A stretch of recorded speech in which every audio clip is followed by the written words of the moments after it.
As the parsha begins with Ela Devarim, Ela Mishpatim, these are the laws, Asher Natati Lifnehem, that I placed before you. These are the teachings that are central to our sense of justice. We must speak out, we must learn. So welcome one and all, Shabbat Shalom.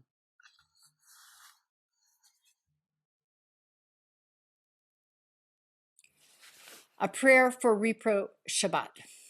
God of our ancestors, Elohei Avotenu v'Imotenu, we affirm that you have created each of us in your sacred image, endowed with the inherent right to dignity and autonomy. We ask that you guide us towards a caring and loving community and nation that reveres this dignity in each of us. We affirm that reproductive freedom, the sacred right to own the personhood of one's own body, is a fundamental part of the just society for which we strive in your name. We ask that you endow us with the strength and resolve we need, because the path that lays ahead is challenging, and we all need resilience, strength, and courage. We ask that you protect the most impacted and marginalized among us, because it is they who are most at risk. We do this work in your name, O God, because we are the compassionate, loving creation of a compassionate, loving, and just God. It is holy and sacred work. May our country become a place of liberty and justice for all, and may our care for one another include care and respect for each other's right to good and affordable health care, including abortion care, and right to live safely and securely as we each follow our path of conscience and the God we each do or do not believe in. Together we say amen. And friends, we begin now with the prayers of our service. Yitkadal v'yitkadash shemei Rabbah, v'yamad yivrach yirteh v'yamlich malchuteh, b'chayechon uvyom echon, uv'chayedacho be'Yisrael, bagala bagala, uvizman kariv, vayimeru amen. Yehi shmei Rabbah mevorach, la'alam ul'alme almaya, Yitbarach, Yitbarach, Vishtabach, Vitbar, Vitrumam, Vitnase, Vitadar, Vitale, Vitalal, Shemei de Kudishabrichu, Laela min kol bechata v'shirata, Tush bechata v'nechemata, Damiran b'yama, Vayimeru, Amen. Please stand if you're able for Baruchu. Baruchu et Adonai HaMevorach, Baruch Adonai HaMevorach Le'olam Va'ed. Please be seated if you were standing. Mariva Ravim reminds us to be vigilant in looking around and paying attention to the changes, seasons. I know many of us have been celebrating the sun shining this week. It's been glorious. So we pay attention. We pay attention to the time. We pay attention to the seasons. And we thank God. Baruch atah Adonai Eloheinu melech haolam, asher bidvaro ma'ariv aravim, v'chochma poteach sha'arim, uvitvuna mishana itim, umachalif et hazmanim. Umsader et hakochavim b'mishmeroteim barakia kirtzono. Borei yom v'layla, golel or mipnei choshech, v'choshech mipnei or. Umavir yom umevi layla, umavdil ben yom uven layla. Adonai tzebaot shemo. El chai v'kayam, tamid yimilchalenu le'olam va'ed. Baruch atah Adonai hamari v'aravim. Blessed are you, Adonai, who brings on the evening.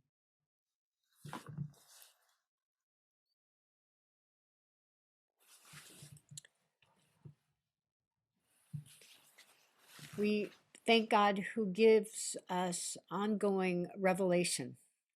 and the gift of Torah and wisdom. We remember Sinai, and we remember our obligation to take the wisdom from Sinai out into the world. Ahavat olam Beit Yisrael Amacha ahavta Amcha ahavta Torah u'mitzvot Chukim u'mishpatim Otanu limadita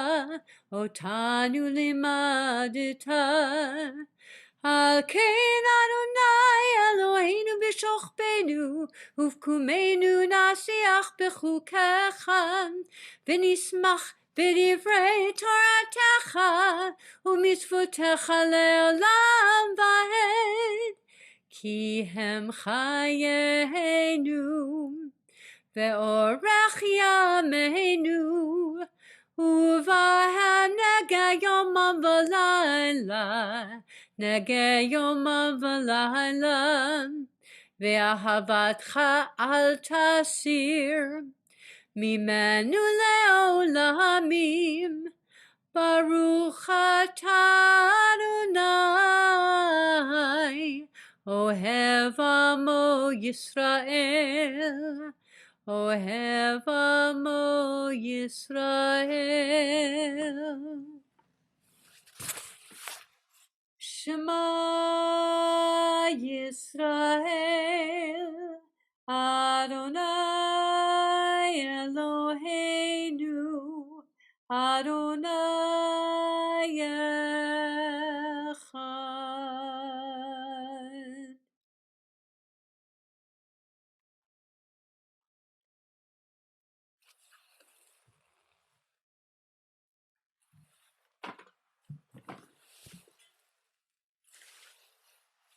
V'ahavta et Adonai Elohecha v'chol levavcha v'chol nafshecha v'chol meodecha v'hayu hadvarim ha'ele asher anochi mitzavecha hayom alevavecha v'shinantam levanecha v'dibarta b'ham v'shivtecha b'veitecha v'lechtecha v'derech uv'shochbecha uv'kumecha וקשרתם לאות על ידיך, והיו לטוטפות בעיניך, וכתבתם על מזוזות ביתך ובשעריך, למען תזכרו ועשיתם את כל מצוותיי, והייתם קדושים לאלוהיכם.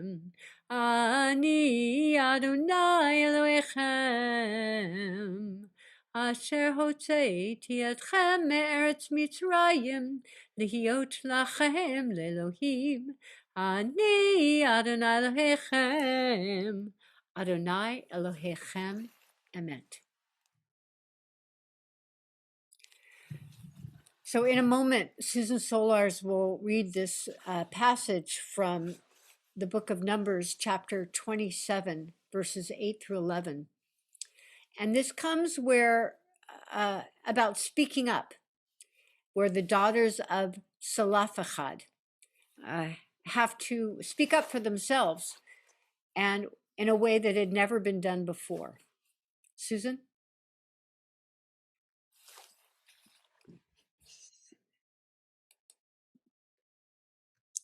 Then came the daughters of Salafahad, the son of Hefer, the son of Gilad, the son of Machir, the son of Menashe, of the families of Menashe, the son of Yosef. And these are the names of his daughters: Mala, Noah, and Hoglah, and Milcah, and Tirzah. And they stood before Moshe and before Eleazar the priest, and before the princes and all the congregation, and by the door of the tent of meetings, saying, Our father died in the wilderness, and he was not in the company of them that gathered themselves together against the Lord in the company of Korach, but he died by his own errors and had no sons. Why should the name of our father be done away from his family because he has no son? Give to us a possession among the brethren of our father. And Moshe brought their cause before the Lord. And the Lord spoke to Moshe, saying, the daughters of Zelophehad speak right. Thou shalt surely give them possession of inheritance among their father's brethren, and thou shalt cause the inheritance of their father to pass to them. Thank you.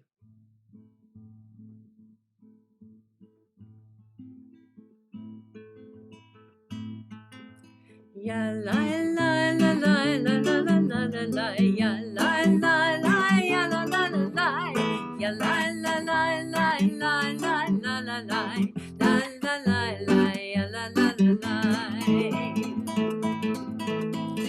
Mi chamocha ba'elim Adonai, mi chamocha neta b'kodesh, Torah tehilot osefele, Torah tehilot osefele.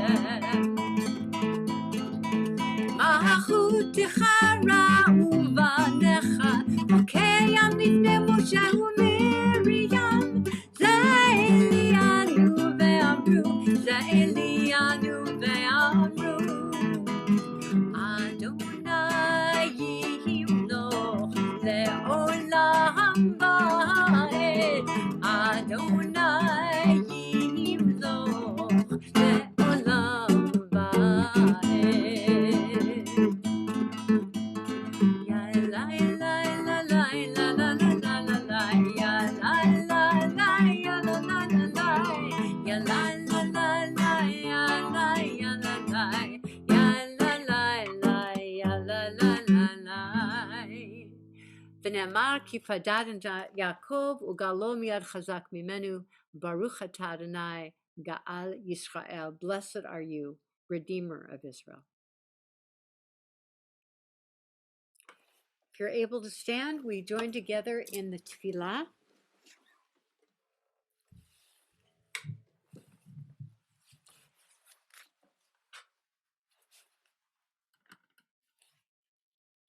We'll be chanting together and then allowing some time for our own prayers of the heart at the conclusion of the chanting.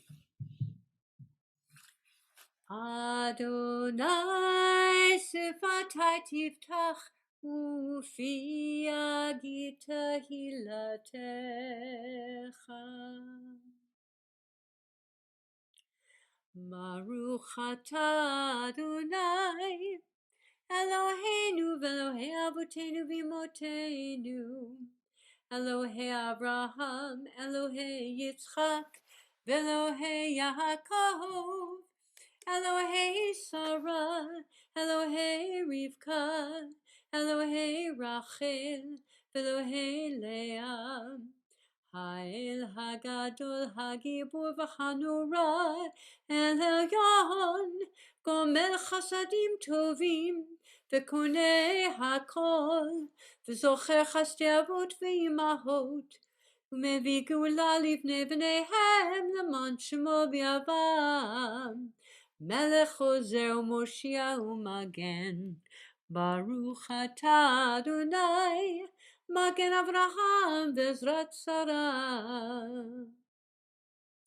Atah gibur le'elam Adonai, mechaye metim atah rav loshia, mashiv haruach u'morid hagashem, mechakel chayim b'chesed, mechaye metim b'rachamim rabim, somach noflim v'rofeh cholim, u'matir asurim, ומקיים אמונתו לשני עפר. מי כמוך בעל גבורות ומדומה לך, מלך ממית ומחיה ומצמיח ישועה, ונאמן אתה להחיות מתים. ברוך אתה אדוני מחיי המתים.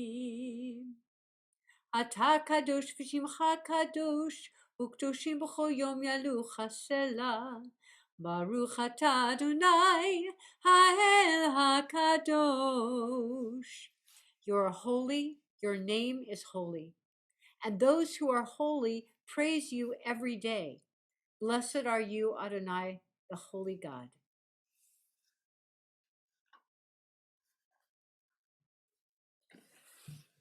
So friends, this is the part where I invite you to sit back in your chairs or on the couch, wherever you are. Take some deep breaths. We can go through a whole day or more without even recognizing that we're breathing. So take about 3 deep breaths, breathing in slowly, pausing and exhaling slowly,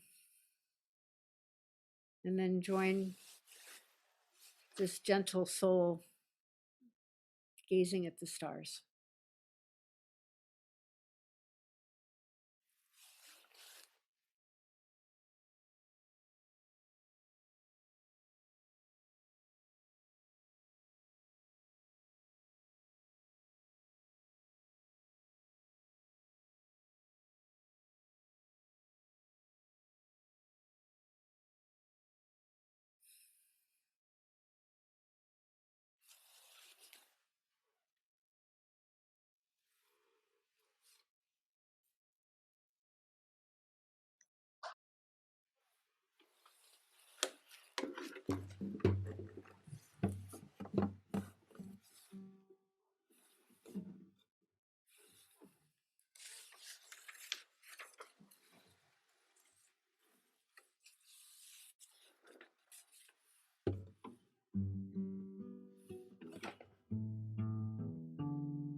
Ose shalom bimromav, hu yaseh shalom aleinu. Ose shalom bimromav, hu yaseh shalom aleinu. Ose shalom bimromav, hu yaseh shalom aleinu. Yaseh shalom.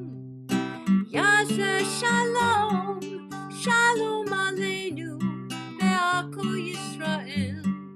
Yaseh shalom, yaseh shalom, shalom aleinu, ve'ako yoshvei tevel.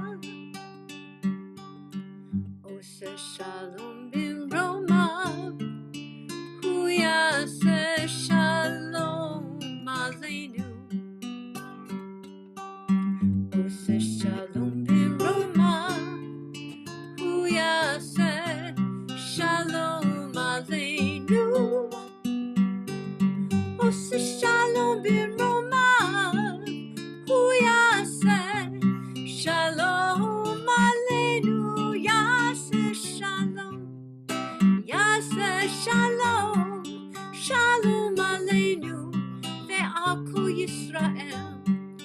Yaseh shalom, yaseh shalom, shalom aleinu, ve'ako yoshvei tevel. May the one who makes peace in the high heavens make peace for us, for all Israel, and all who inhabit the earth. Amen. We turn our thoughts to those who are in need of healing. And I will read this list, and then I will pause and invite you to put in names of those you are praying for in the chat so that we can pray for them with you. We open our heart, we believe in prayer, and we send our love to Linda Roman, Matt Drake, Sherry Jones, Robin Gillette, Alan Swislow, Avraham Ben-Root, Carolyn Wismiller, Judy Howard, Alan Swislow, Etta Brody, Judy Howard, Brad Green, Elaine Michaels, Howard Elegant, Susan Myers, Julie Schwartz, James DeForest, Gregory Glavinovich, Molly Glavinovich, Marilyn Ruxon, Tony Maynard, Bill McDonald, Stanley Carter, Joshua Kondo, Dan Richards,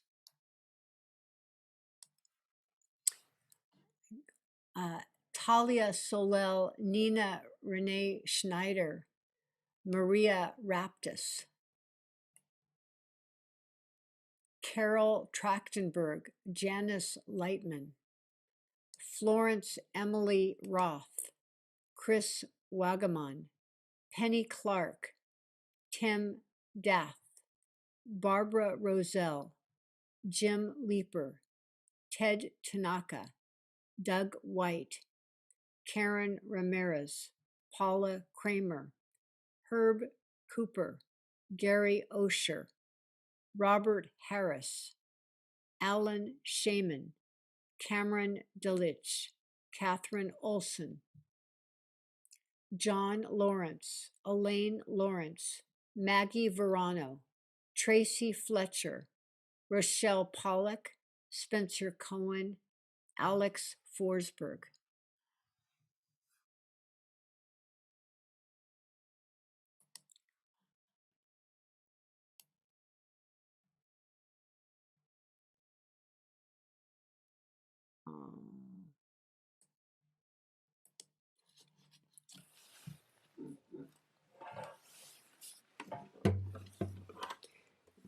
Misha Beirach Avotenu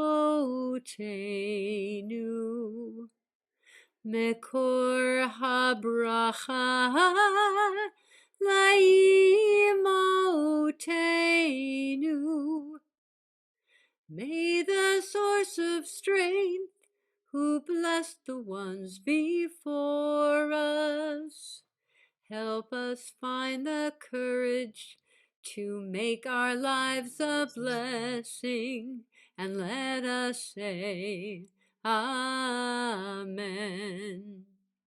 Misha Beirach Imotenu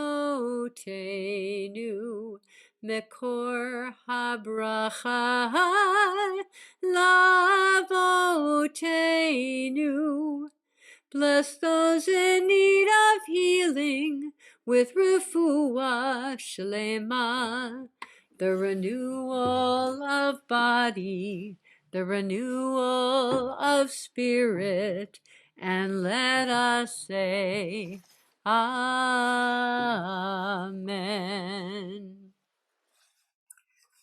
Thank you for your prayers. Dear friends, we now enter the core teachings of this Shabbat's ReproShabbat. And the first, I want to say that some of this material comes from the NCJW incredible resources that they provide, such as Words Matter. So instead of saying safe, legal, and rare regarding reproductive health and abortion, we say support abortion access. Why? Demanding that abortion be rare stigmatizes those who do have abortion. Instead of saying women, say people who need abortion access or patients. Why? Some trans men and some non-binary people also need access to abortion care. People or patients is more accurate and inclusive. Instead of saying pro-choice, say pro-abortion access, pro-reproductive freedom, pro-reproductive health care, or abortion justice. Why? Not everyone has the same choices when it comes to abortion. Pro-choice flattens issues of access, and how immigration, poverty, racism, incarceration, and other issues impact people's reproductive lives. Instead of saying vulnerable, say impacted. Why? Vulnerable connotes a savior attitude rather than focusing on the agency of those in need of abortion access.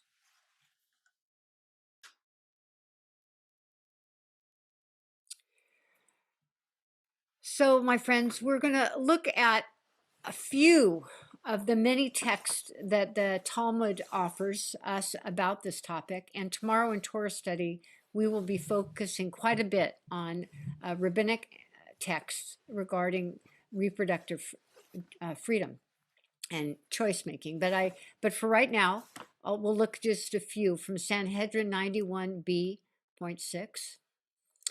And Antonius spoke to Rabbi Yehuda Hanasi. From when is the soul placed in a person? And I want to note that the word for soul in this is neshama. Neshama, the deepest level of soul. Remember, we've talked about nefesh and ruach and neshama. Neshama is the deepest part of soul. When is the neshama placed in a person? Is it from the moment of conception or from the moment of the formation of the embryo, 40 days after conception? Rabbi Yehuda Hanasi said to him, it is from the moment of the formation of the embryo. In other words, 40 days. And then to complement that, in Tractate Nida 8b.17, the Mishnah teaches the time of a pregnant woman is sufficient from the point in her pregnancy when the existence of her fetus is known to all who see her. The Gemara, which the Talmud is comprised of the Mishnah, and then the Gemara is the explanation of the Mishnah, and together that makes up the Talmud. The Gemara asks, and how much time must pass for the fetus to be known?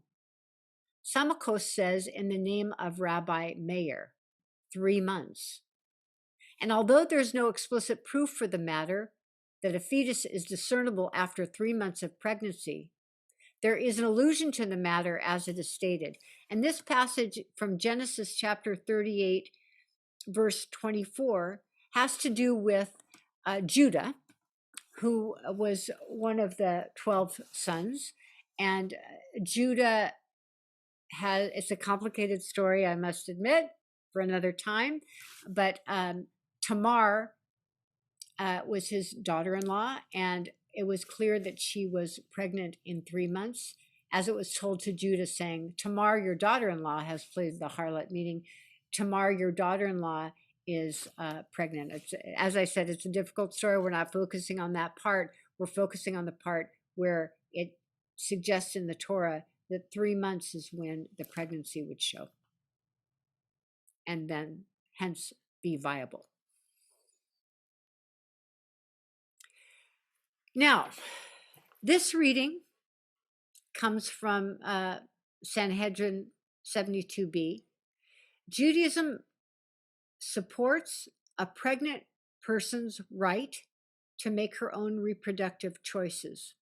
Existing life takes precedence over potential life. I'm going to say that again. Existing life takes precedence over potential life. An abortion is seen as a matter of health care for the pregnant person should her well-being be in danger. Abortion is not only permitted, but may be required when the life of the pregnant person is at risk. And in the Talmud, the pursuer is called a rodef. A rodef. I mean, in the nicest terms, there are synagogues called rodef shalom, pursuer of shalom. But in the case of a pregnancy where the mother's life is at risk, the fetus is called a rodef, a pursuer. Amar Rav Huna Katan Harodef Nitan Lahatzilo Benafsho Kesever Rodef Eno Tzarich Hit Ra'el Lo Shana Gadol V'no Shana Katan. Rav Huna says, if a minor was pursuing another person in order to kill him, the pursued party may be saved with the pursuer's life.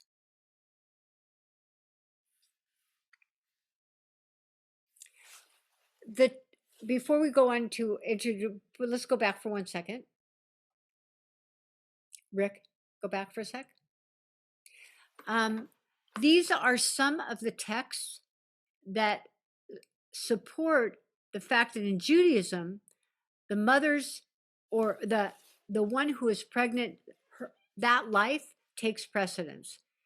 And it is in that understanding that does separate us from the right wing of our country and the laws that are in jeopardy in our country, which brings us to Jeannie Appel introducing our speaker. Jeannie? Well, it is my pleasure and honor to introduce our speaker tonight. I've known Claire for several years. We are both sisters in the same chapter of the Sisterhood of Shalom. And Claire has been a wonderful role model to us all. She's super energetic, generous, articulate, confident, and appreciative of good humor, and passionate about social justice. And I imagine if you've crossed paths with her, you would agree with me. She's been an enthusiastic source of energy and support for our sisterhood tzedakah projects, and has encouraged all of us to get involved in local and national social justice issues. As Rabbi Nancy mentioned earlier, she's the current National Vice President of the National Council of Jewish Women. She serves as NCJW California State Policy Advocate and is on the board of the Sacramento section. And she's also a retired attorney who has been a healthcare and women's rights advocate for many years. She lives locally in Carmichael, is the mother of 2 grown sons, and is a very happy and proud bubby, or bubba, however you say that. And with that, a most warm welcome to Claire Lipschultz. Thank you, Jeannie. Wow. Thank you, Jeannie. And thank you, Rabbi, for grounding us in the Jewish text and values supporting abortion. You are one of 2,000 rabbis and clergy in NCJW's Rabbis for Repro network who support reproductive justice. And while religions can differ on when life begins, no one's religious belief should dictate another person's access to reproductive health care. And said another way, reproductive freedom is religious freedom. I didn't think we would need to be advocating again in 2022 to protect the fundamental health issue of abortion access. Some on this Zoom might have been with me in the streets, shoulder to shoulder in the early 1970s, as we were advocating for this right. But at this critical time, when abortion's existentially threatened, we need to act again. As a rabbi said, NCJW has a campaign called 73 Forward, which is a Jewish movement for abortion justice. And it's marshaling the faith, the strength, and the compassion of our community. It is also a movement to uphold our constitutional right to practice our religion, guided by our values. Excuse me a minute. Just one moment, I knew something would go wrong here. Guided by our Jewish faith and to live our tradition's mandate to create a more just society. ReproShabbat, which is happening tonight, is part of that 73 Forward campaign, and it is taking place in hundreds of congregations all over the country with sermons about abortion in the context of Jewish values. And in fact, there are 900 events this weekend taking place. all across the country. I'd like to give you now some background on the landscape of abortion access today, who is impacted by the increasing restrictions, and how we can act to preserve the human right of bodily autonomy and dignity. And as the rabbi said earlier, I will be using the term pregnant people rather than women for total inclusiveness. In 1973, the Supreme Court decided in Roe v. Wade that abortion was a constitutional right, and this has been settled law for the past 49 years. Yet since 2011, state legislatures have passed nearly 600 bans and restrictions on abortions that create virtually insurmountable barriers to abortion access.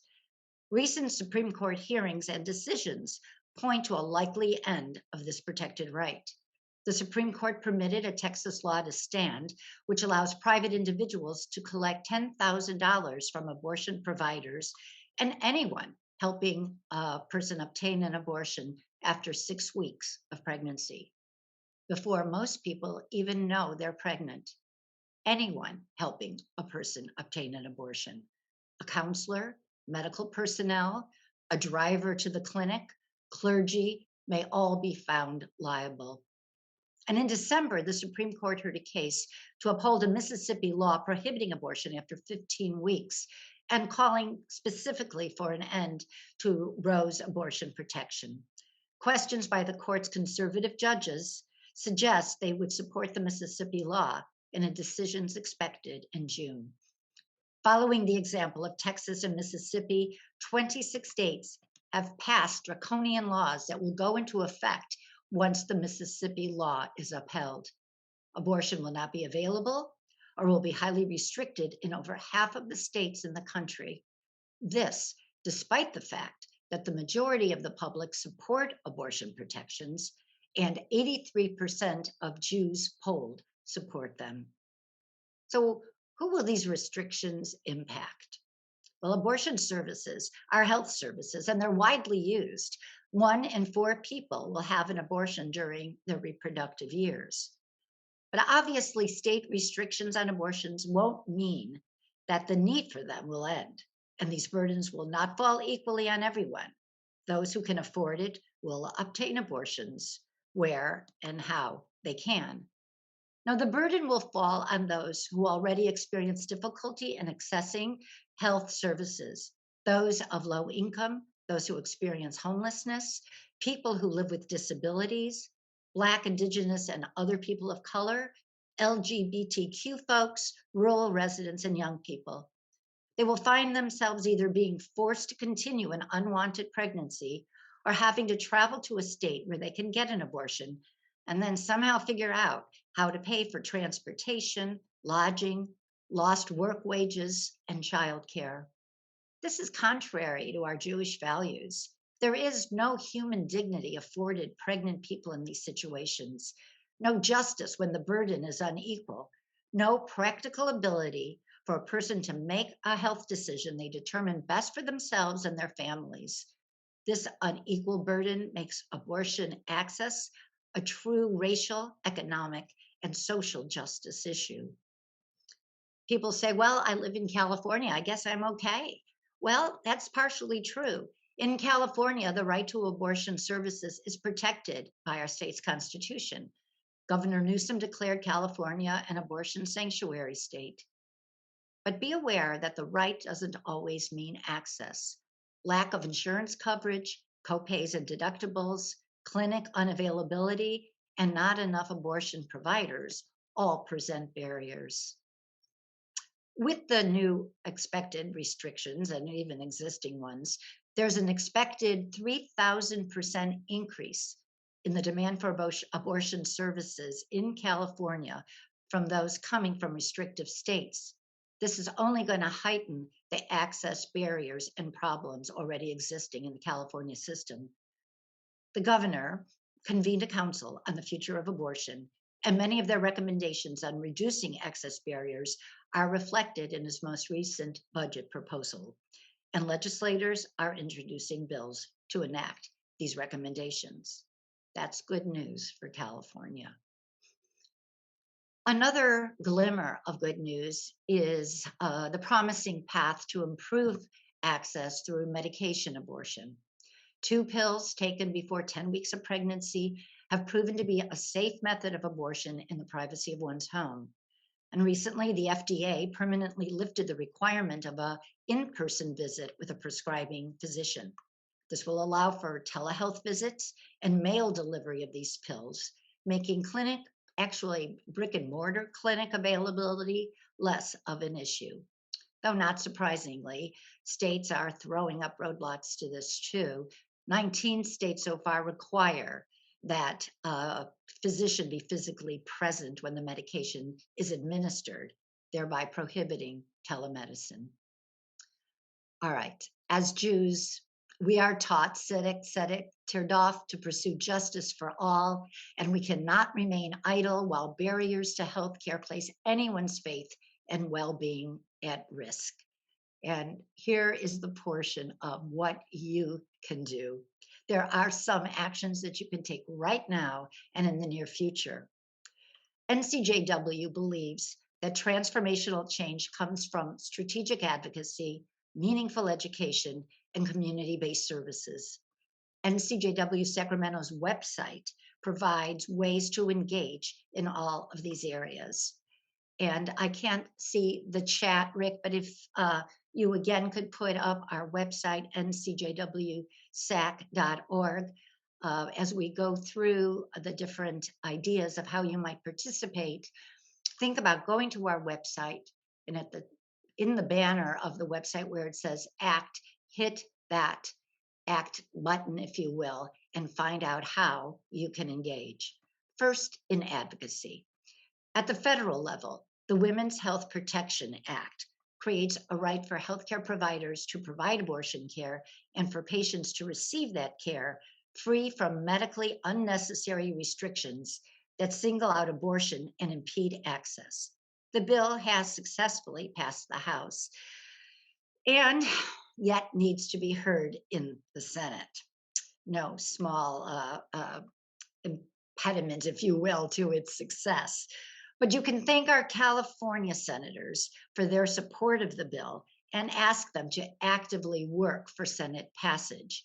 On the website, we make it easy for you to connect to our 2 senators for that purpose. At the state level, in California, you can support legislation and budget proposals to implement the recommendations of the Future of Abortion Council. By joining NCJW's Rapid Response Team, you can get involved and have your voice heard on the legislation and budget proposals. You can sign up to be on this team, also on our website. The second prong for changing the world is education. Educate yourself about abortion access and share your learnings with your family, your friends, and your colleagues. Again, our website has tremendous resources and updated information for you to use. And as the rabbi pointed out, please be mindful of using language that won't stigmatize abortion and exclude those impacted. It is important to say the word abortion loud and clear. That is one way to destigmatize this health procedure, by naming it. And if you're comfortable, another way to destigmatize is by sharing your stories, your own abortion stories. I'll start. I had an abortion while I was in law school. I was pregnant at the wrong time and with the wrong partner. I was able to get my abortion at Planned Parenthood in the early 70s, free and without shame. And I went on to have 2 very wanted, wonderful sons at the right time and with the right partner. If you'd like to see more of my story, and it's quite an interesting intergenerational story about abortion, that too can be accessed on our website. And finally, around language, pro-life likes to characterize itself as being the movement for life, but in truth, what they really are for forced pregnancy. The term pro-life is a false characterization of those who oppose reproductive freedom. They rarely support healthcare for all, or endorse measures to prevent gun violence, or oppose the death penalty. Call them what they are. They are anti-abortion. And then finally, service. How can you get engaged? In the time of COVID, it's a little more difficult to do sort of in-person service around this issue, but there are ways still to engage. Abortion funds are organizations that provide financial assistance to help people access legal abortions. And with increasing state restrictions, interstate travel will put even greater demands on these organizations. NCJW Sacramento has established a designated abortion donation link, and we will distribute these monies to vetted abortion funds and clinics. This is just a partial list of actions. There are more. Again, if you visit our website, you will see the many ways you can engage to make abortion truly accessible to all. Thank you so much for listening tonight. And please feel free to contact me at claire@ncjwsac.org with any questions or thoughts that you might have. Thank you. Shabbat Shalom. Claire, dear, thank you so much for your clarity and the way that you present and the dignity that you bring to it. I'd like to open this up for a few questions or comments. Please let yourself just let us know. Or if you have something you'd like to say, raise your hand or unmute.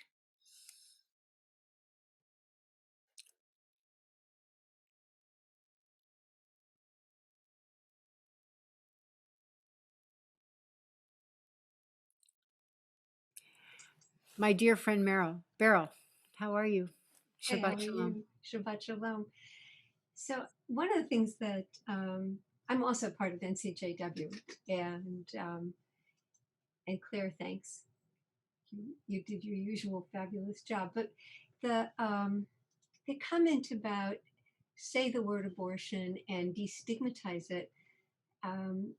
At first when I heard this particular statement, I thought, oh, it doesn't make any difference, but it does.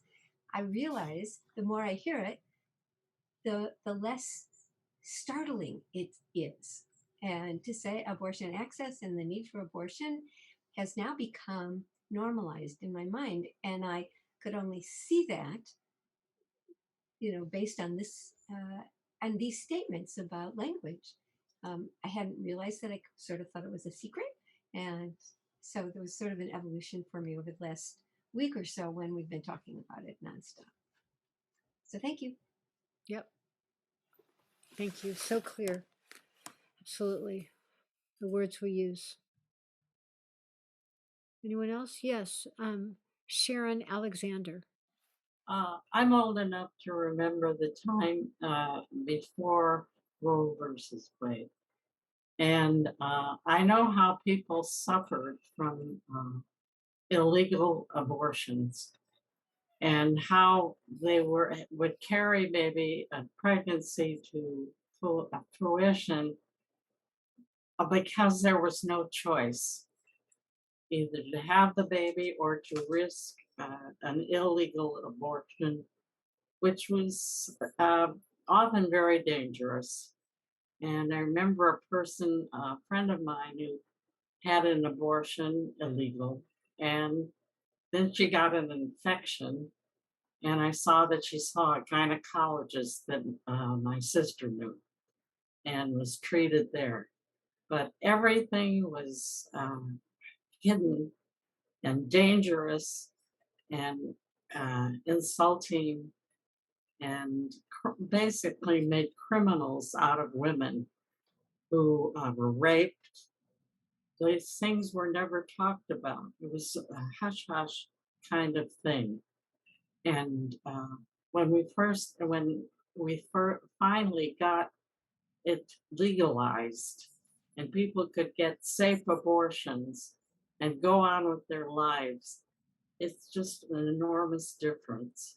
To see this turn back is really pretty horrendous.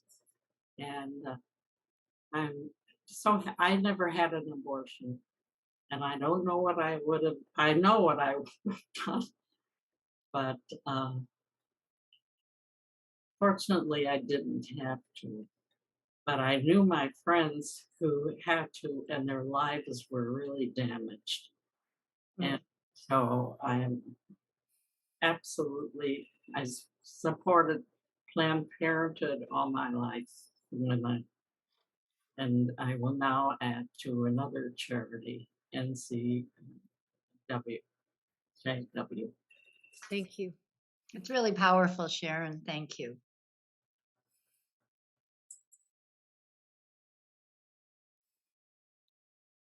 Thank you, Claire, for that. It's a really scary time in this country. Before I went to public health school, I worked as a counselor in an abortion clinic in New York. And then I did work as a nurse practitioner at Planned Parenthood for a while, and came to see from story after story that for many people, abortion was the only way they could take control of their situation. Women whose partners would beat them up if they found birth control, or had found any evidence that they were taking control of their life in any way, was enough to respond with violence. And you can say, why didn't those women get out of those situations? It's not that simple. But they did have the option. If they got pregnant and they didn't want to be pregnant, it was like their last bastion of control of their life. And so for a lot of women, I just can't imagine what it's going to be like in so many of the states in this country. And it's such a simple procedure, especially if you get it early on in the pregnancy. Well, and increasingly with medication abortion, where it is unfettered, it's even that much simpler, and again can be done in the privacy of one's home. And you're absolutely right, it is a much safer procedure than childbirth in terms of outcomes.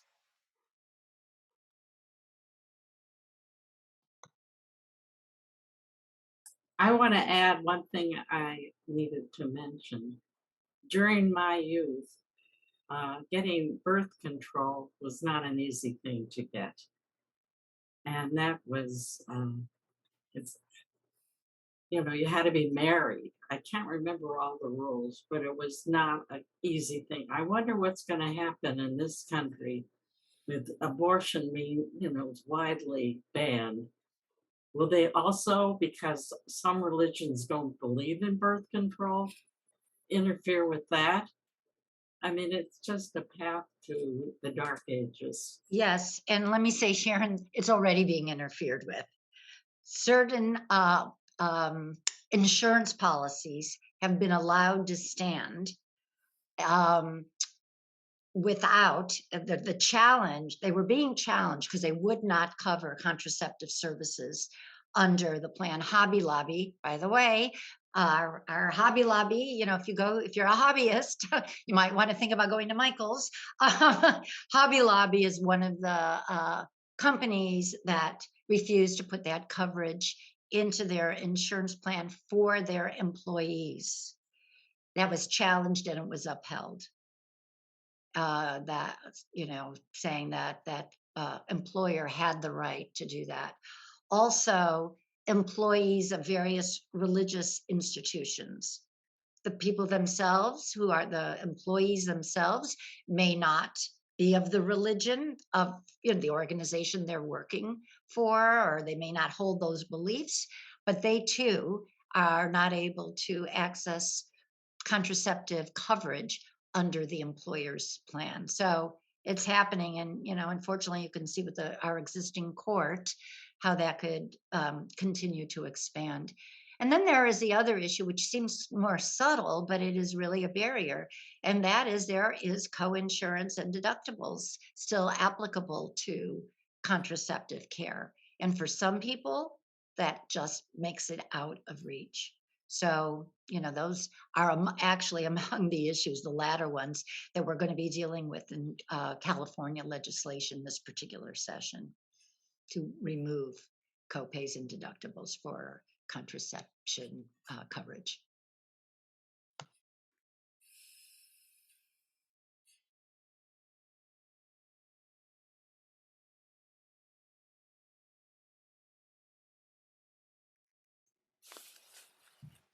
Rabbi?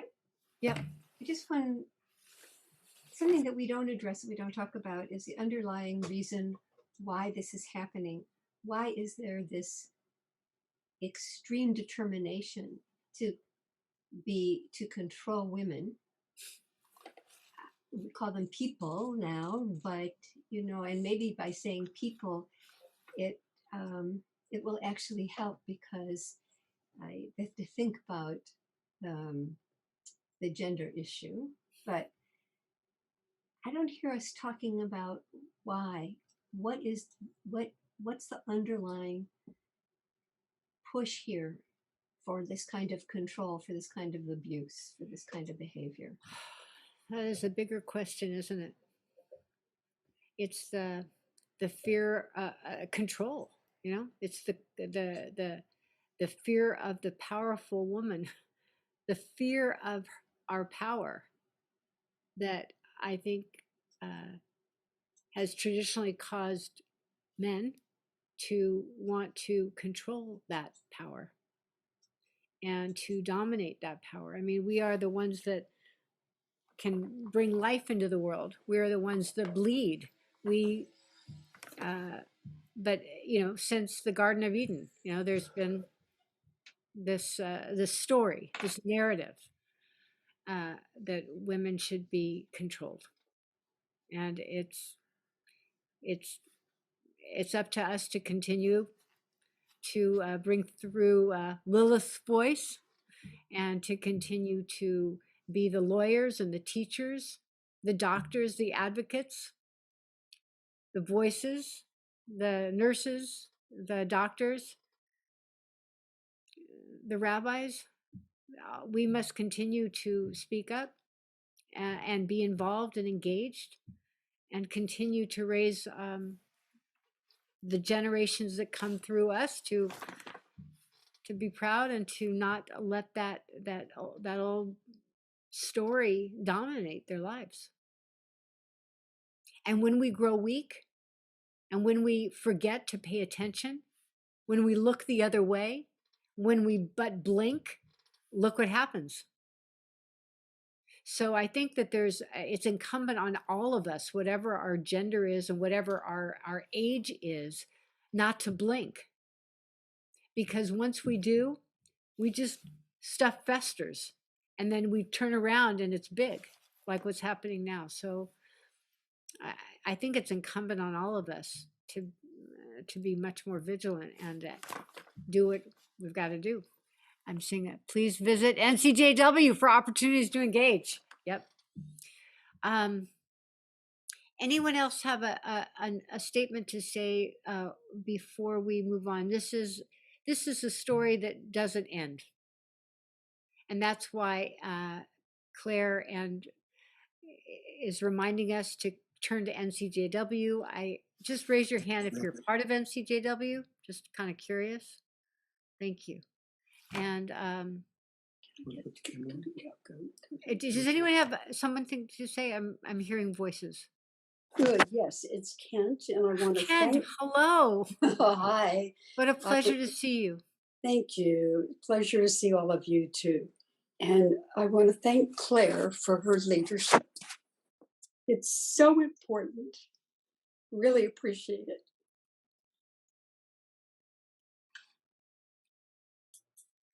I want to say one last thing. I think men need to be more involved. Maybe they are in this organization and in the raising of children, so that they feel some obligation to raise these children. It's not just a woman's job.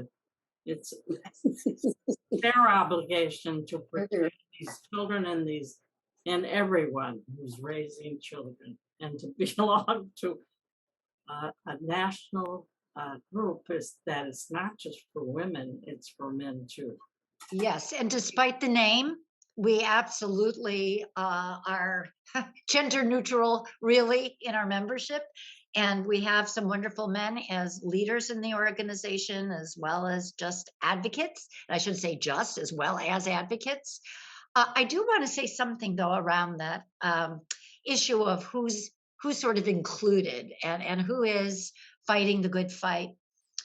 We don't have enough young people. Time after time, the discussions and the actions, at least that I have been involved with, are people of a certain age.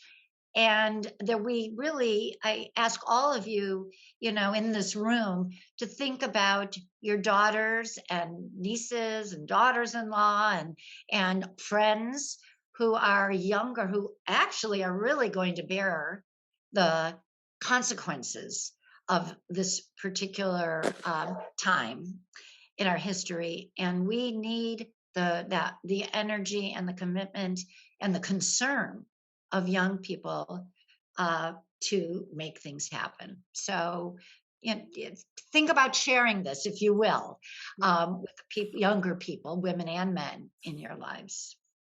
You're on mute, Ken. Yeah, I'd like to add, if you know young women who are in their late 20s, early 30s, and are starting to think of having a family, they're probably thinking of having some kind of genetic testing before they announce to their family and friends that they're pregnant. And I have to ask them, why are you having genetic testing? Would you consider having an abortion if you found out that you had a genetic anomaly? And if they say no, then I would say don't have the genetic test. But, most of them will have those tests and risk their pregnancy and then have a decision to make. And I think that will really bring it home to these young women where they have a stake. Thank you. Thank you. Good point. Excellent point. We're going to have one more. Hank, yeah? This is a people problem, and men have to stand up with our women and our friends of all gender and show the support and the love and the care and be there to care, because many of us grew up in a generation where our parents were not available to us, that we were scared to come home and admit to the circumstances we may have been in, because we knew that the way they would treat us was not going to be pleasant. And I can't imagine that really has changed a lot. Perhaps our generation and the next generation will be more thoughtful and caring and supportive. And men have to stand up and do their part, and we have to find our voice of support and reason and be there. And I'd like to think this is all generational and that it will change and evolve. If it doesn't, it hurts us all. It's a societal aspect that affects all of us, not much different than the LGBTQ issues that we have to be dealing with in a much nicer way. The anti-Semitism, if we don't solve these types of issues, they fester. And thank goodness for our reform movement and others to be more progressive and help us lead the way. I'm very glad to hear tonight from NCJW, from you, Claire, and to see so many women raise their hands. And I think I saw a few of the men as well do that. But let our voices be heard. But remember that when pregnant women are going through this abortion process, there is hurt, there are psychological aspects going on. They need love and care and compassion. Thank you for letting me share. Thank you. Thank you. So just to follow up, this is a charge. We all of us, men, women, whoever's here on the screen, we should all be members of NCJW. I am. I want you to be. I like, do it. Let's make that commitment. And if we have questions and we want to become, this speaks to your spirit and you get it, then we need to be involved. That's it. All right. So thank you, Claire. Follow up with MCJW. And now I'm going to turn this over to Sherry Meyer for announcements for our congregation. Sherry? Hello, everyone, and it's so nice to see some faces I haven't seen a while. Claire, thank you. Particularly thank you on behalf of my 5-year-old granddaughter, who doesn't yet know what she'll need in life, but we do. Avery Rose is partly named for my maternal grandmother, Rose, who the story did have an abortion and bore that shame for many, many years, and kept it secret. So welcome to all of you. For those of you I don't know, as Rabbi said, I'm Sherry Meyer. I have the honor of being Vice President for Religious Practices. It is truly an honor to see all of you. And in the spirit of the Daughters of Zelophehad, I know some of you I've seen as well. If you don't know, thanks to some of these brave women and our allies among men and others, Sacramento now has a commission, a county commission for women and girls, so that their voices can be heard. And I know some of you were involved in that as well. So thank you. So to the announcements. If you are having trouble receiving our weekly emails, we want you to try looking into your spam folders or your junk folders. Click on the "This is not spam" so that going forward, your server should deliver our emails to your inbox. If you are not sure whether we have the right email or not, and I invite others of you to join us in that way, all you have to do is contact our administrator, Jenny Jeffrey, at administrator@cbshalom.org. I heard earlier when we were first getting on some questions about whether we were having in-person services. So a reminder of our Shabbat schedule through March 2022, that the first and third Friday night Shabbat services will be held in person, but also on Zoom live stream. So those of you who are comfortable, who are vaccinated and masked, are more than welcome to join us. Those of you who are not yet, please continue to join us on Zoom. Then the second and the fourth Friday night Shabbat services will be held solely on Zoom /live stream only. So again, we want our community to be as inclusive as we're being in this talk tonight. So please join us.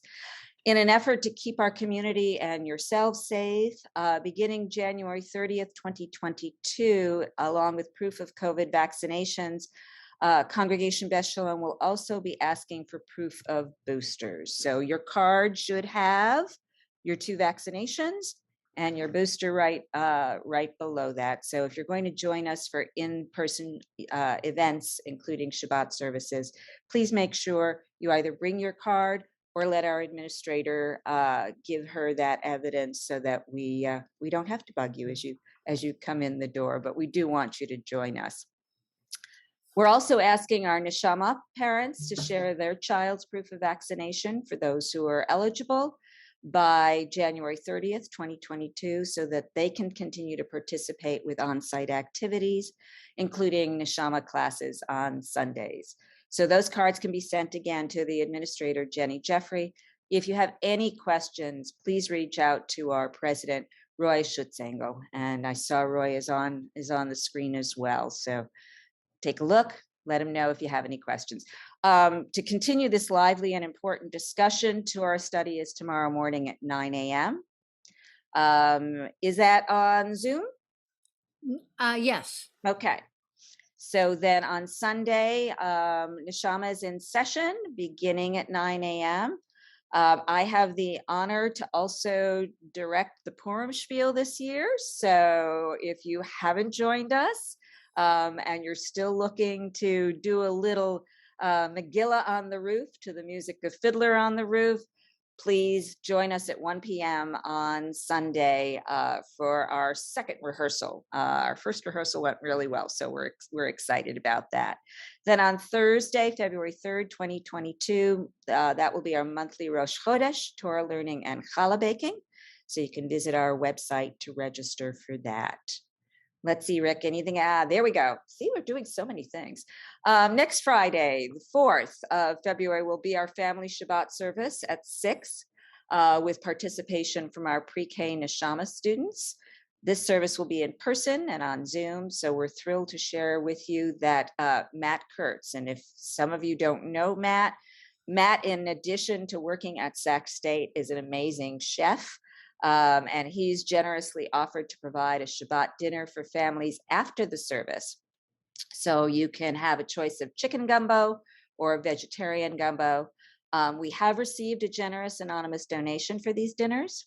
So there is no cost to families, but you do need to RSVP by Wednesday, the 2nd of February by noon, so that we can make sure we have enough for everybody. Reach out again to the temple administrator, Jenny Jeffrey, administrator at cbshalom.org. It's a limited amount of dinners, and you can pick those up following services on February 4th. Again, we look forward to the day when we can actually sit together to eat those dinners. But in the meantime, it's lovely to take them home, warm them up a little bit, and carry that spirit of Shabbat with us throughout the evening. Saturday, February 12th, 2022, 6 p.m., Neshama is having a pajama Havdalah. So we're calling all our Neshama children and families to join Rabbi Nancy and their teachers for Havdalah, craft, and cookies to go. So wear your pajamas, the ones you wear on Zoom below the waist. You can just bring those same pajamas to the synagogue. You have to bring a stuffed animal, though. Again, Avery would probably bring one of her stuffies, including the unicorn that she loves. Enjoy an hour of evening with our Neshama family. This is an after-dinner program, so again, please RSVP on our website. Anything?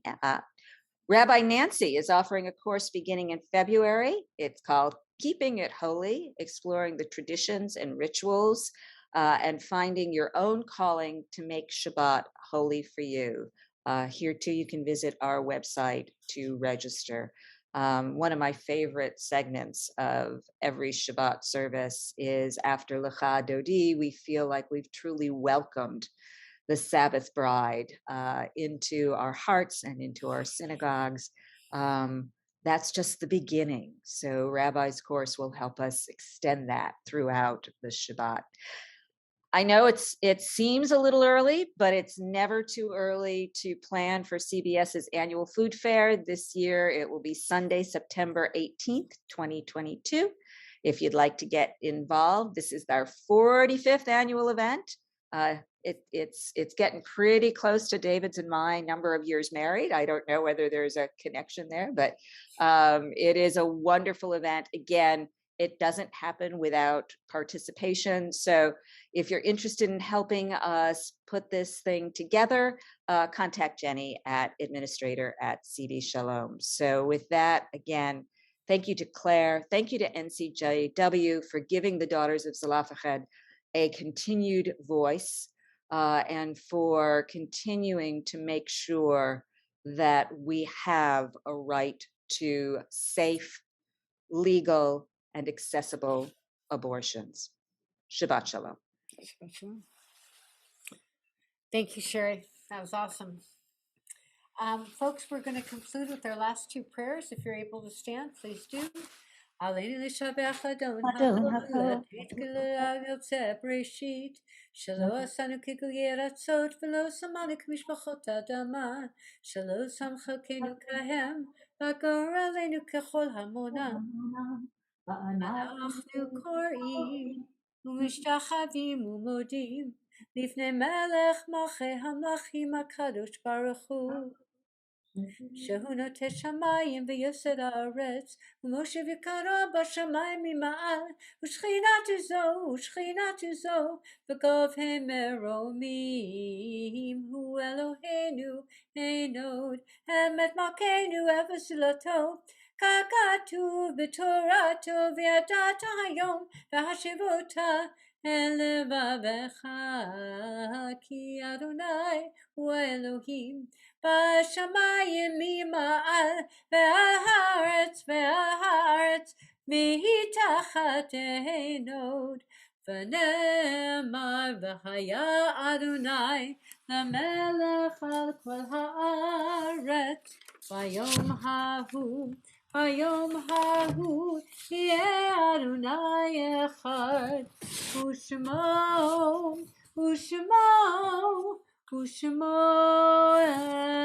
אחד. Please be seated.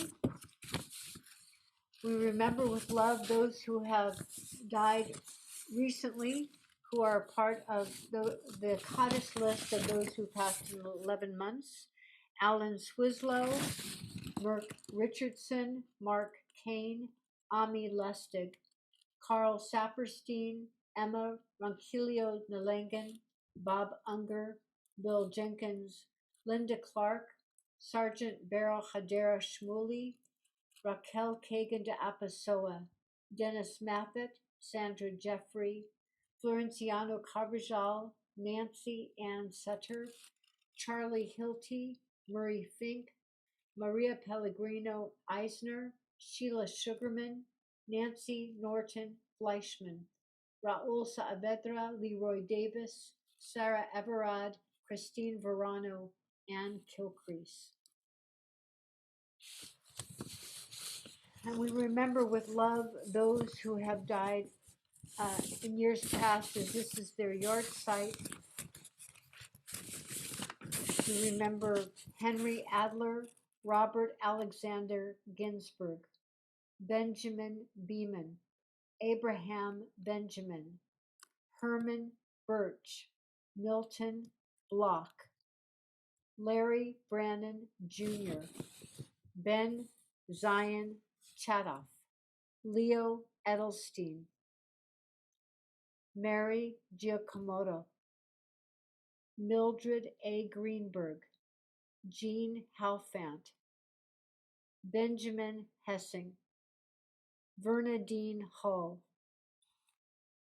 Arland Ingram, Philip Kaplow, Estelle Kaplow, Abraham Kushner, Florence Levy, Sylvia Kurtz Lewis, Bessie Reamer, Elaine Rhine, Milton Rhine, Gertrude Safran, Harry Silver, Sarah Sindri, Tasha Samus, Howard Thayer, Warren Weinstock.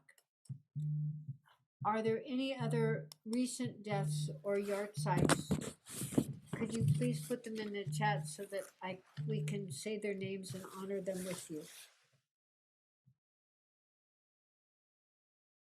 Or say them out loud. Thich Nhat Hanh.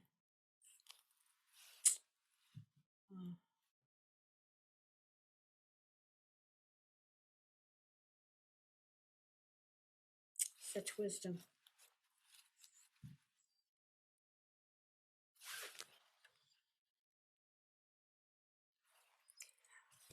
I'm going to Doris Newberger.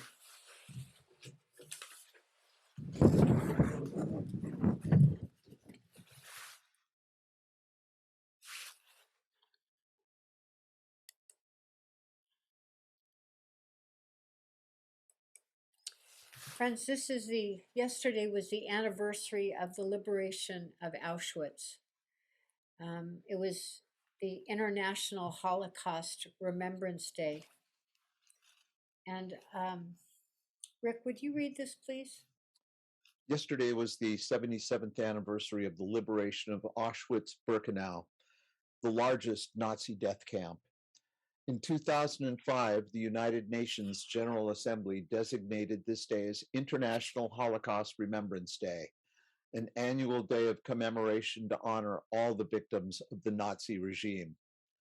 As President Obama so eloquently said in his speech marking International Holocaust Remembrance Day of 2010, we have a sacred duty to remember the cruelty that occurred here, as told in the simple objects that speak to us even now. The suitcases that still bear their names, the wooden clogs they wore, the round bowls from which they ate, those brick buildings from which there was no escape, where so many Jews died with Shema Israel on their lips, and the very earth at Auschwitz, which is still hallowed by their ashes. Jews and those who tried to save them, Polish and Hungarian, French and Dutch, Roma and Russian, straight and gay, and so many others. So if you're able, please stand. Zichronam Livracha. May all of their memories be for blessing, and may their souls find peace. Yitkadal v'yitkadash shemei Rabbah, v'yamad yivrach hirutei v'yamlich malchutei, v'chayechon v'yomechon v'chayei d'chol beit Yisrael, ba'agalav v'zman kariv v'imru amen. Yehei shemei Rabbah mevorach, le'olam u'olmei almaya. Yitbarach v'yishtabach v'yitpa'ar v'yitromam v'yitnaseh, v'yithadar v'yitaleh v'yithalal shemei d'kudusha b'ruchu. La'ela min kol birchata v'shirata, tushbachata v'nechamata, da'amiran be'alma v'imru amen. Yehei shlama rabba min shemaya, v'chayim aleinu v'akol Yisrael v'imru amen. Oseh shalom b'mramav, hu ya'aseh shalom, aleinu v'akol Yisrael, ve'al kol yoshvei tevel, ve'imru amen. Please be seated. So we close with the song Aniva Ata, Nishaneh et Ha'olam. You and I will change the world. Join NCJW. Activate the passions that have come through you tonight. We must activate them into greater engagement in the cause. Aniva Ata.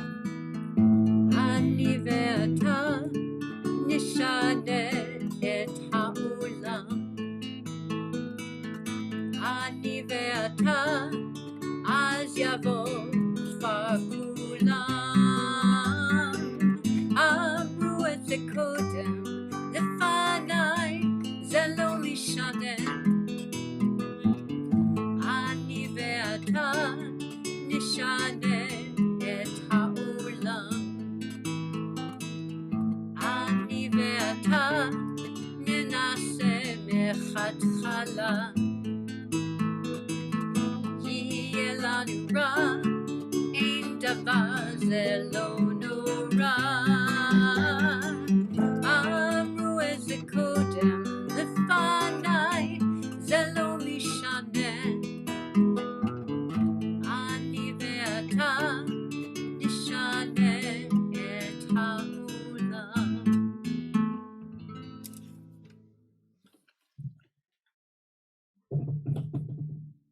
It is our custom to conclude our Shabbat service with Kiddush.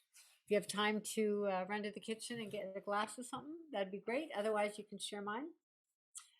Baruch atah Adonai Eloheinu melech haolam borei peri hagafen. Baruch atah Adonai Eloheinu melech haolam asher kiddushanu b'mitzvotav v'ratzavanu v'shabbat kodsho b'yavav ratzon hinchilanu zikaron lema'aseh v'reishit ki hu yom techila l'mikra'ei kodesh zecher l'tziat Mitzrayim. Kivanu v'acharta, yotanu kidashta, mikohamim, v'shabbat kodshecha, v'ahava uvratzon, hinchaltanu. Baruch atah Adonai Mekadesh HaShabbat.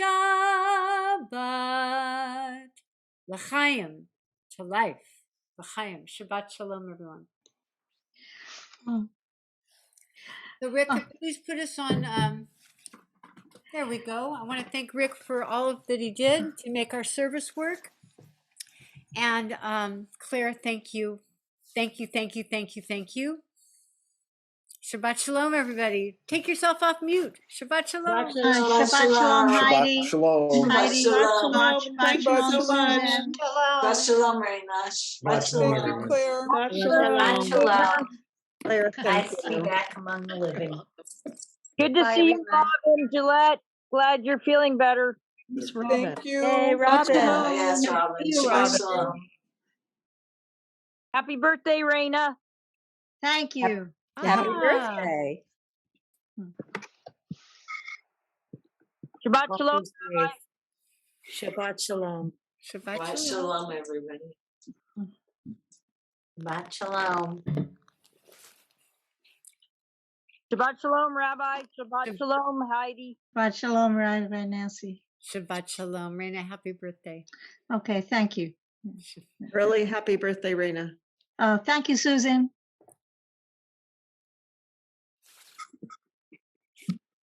All right. Shabbat Shalom.